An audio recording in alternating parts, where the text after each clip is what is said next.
नमस्कार दोस्तों, आज 23 मार्च है और आज इंडियन स्टॉक मार्केट ने एक ऐसा ब्लैक मंडे देखा है जिसने नए और पुराने दोनों तरह के इन्वेस्टर्स की नींद उड़ा दी है।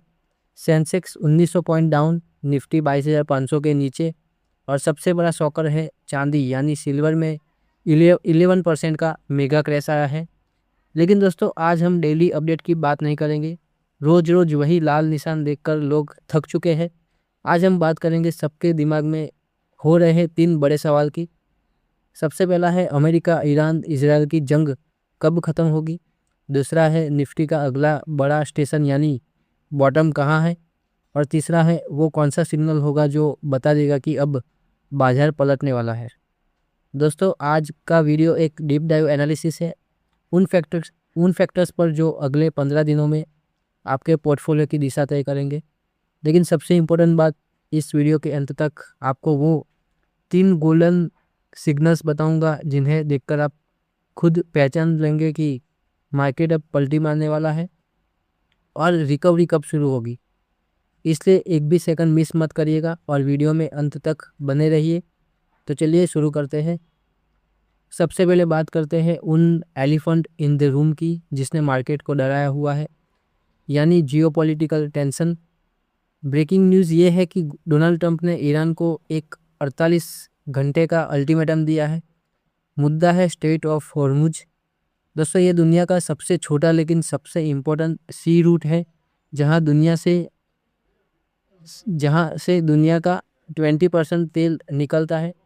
ईरान ने इसी स्ट्रेट ऑफ हॉर्मुज को ब्लॉक कर रखा है और अमेरिका ने कहा है कि ईरान ब्लॉकेज नहीं हटाएगा तो वो उसके एनर्जी इंफ्रास्ट्रक्चर को मिट्टी में मिला देगा। दोस्तों, हिस्टोरिकल डेटा देखें तो ऐसी टेंशन्स अक्सर पीक फियर पर आकर ठंडी हो जाती है। एक्सपर्ट्स का मानना है कि ये टेंशन अगले 2 से 3 हफ्तों तक अपने पीक पर रहेगी। जब तक डायरेक्ट फिजिकल वॉर नहीं होती तब तक मार्केट अनसर्टेनिटी में रहेगा। लेकिन याद रखें, मार्केट हमेशा जंग ख़त्म होने से 1 से 2 महीने पहले ही बॉटम बना लेता है। इसका मतलब है कि जब न्यूज़ चैनल्स पर सबसे ज़्यादा डर दिखाया जा रहा होगा वही वक्त होगा जब इंस्टीट्यूशनल्स इन्वेस्टर्स यानी FII-DIIs चुपके से खरीदारी शुरू करेंगे। आज एक अजीब चीज़ हुई दोस्तों। लोग कहते हैं कि वॉर के वक्त सोना चांदी सेफ हेवन होते हैं, तो फिर आज ये 9% से 11% क्यों गिरे। इसका जवाब है मार्जिन कॉल लिक्विडिटी। जब स्टॉक मार्केट इतना बुरी तरह गिरता है तो बड़े ट्रेडर्स और हेज फंड्स को अपने स्टॉक्स की पोजीशन बचाने के लिए कैश की ज़रूरत होती है। जब उनके पास रास्ता नहीं बचता तो वो अपना सबसे लिक्विड एसेट्स यानी गोल्ड और सिल्वर बेच देते हैं। सिल्वर का 2 लाख का लेवल से नीचे फिसलना एक प्राइस करेक्शन कम और पैनिक लिक्विडिटी ज़्यादा लग रहा है। टेक्निकल चार्ट्स पर सिल्वर का मेजर सपोर्ट अब 1,92,000 के पास निकल कर आ रहा है।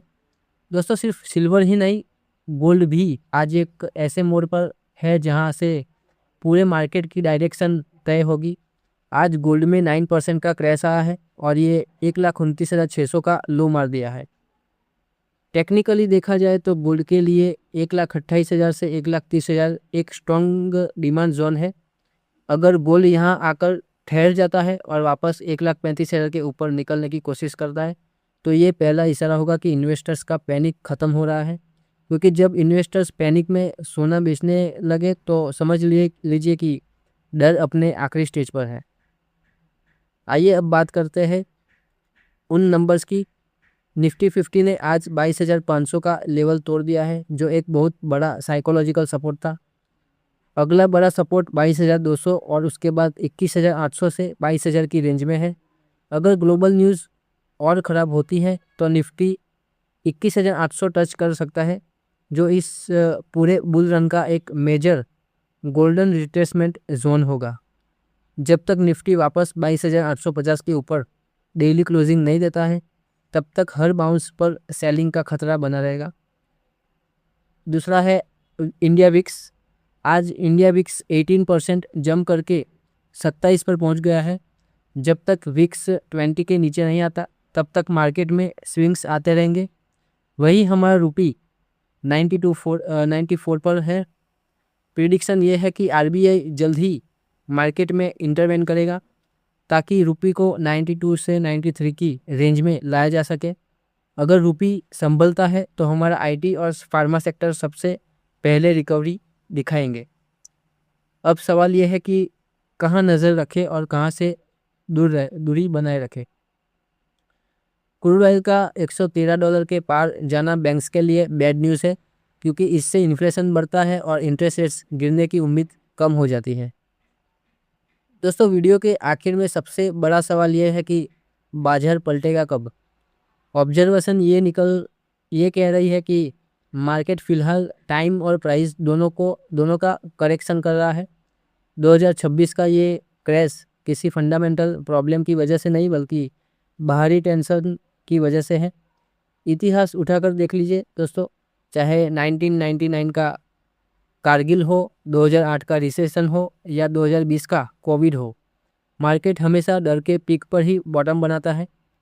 तो दोस्तों, मार्केट के पलटने के लिए हमें 2 सिग्नल्स का इंतज़ार करना होगा। सबसे पहले है क्रूड ऑयल का $100 के नीचे आना, और दूसरा है यूएस ईरान के बीच किसी मीडिएटर जैसे इंडिया या यूएन का एंटर होना। जब तक ये नहीं होता तब तक लमसम इन्वेस्टमेंट के बजाय एसआईपी मोड में रहना एक लॉजिकल अप्रोच हो सकती है। कोई भी फैसला पैनिक में आके मत ले, क्योंकि पैनिक में लिया गया फैसला हमेशा पछतावा देता है। आपको क्या लगता है, क्या निफ्टी 21,000 जाएगा या कल से रिकवरी शुरू होगी? कमेंट में अपनी राय ज़रूर दें। मार्केट के ऐसे ही फियरलेस एनालिसिस के लिए चैनल को सब्सक्राइब करें। मिलते हैं नई अगली वीडियो में, तब तक के लिए गुड बाय एंड जय हिंद।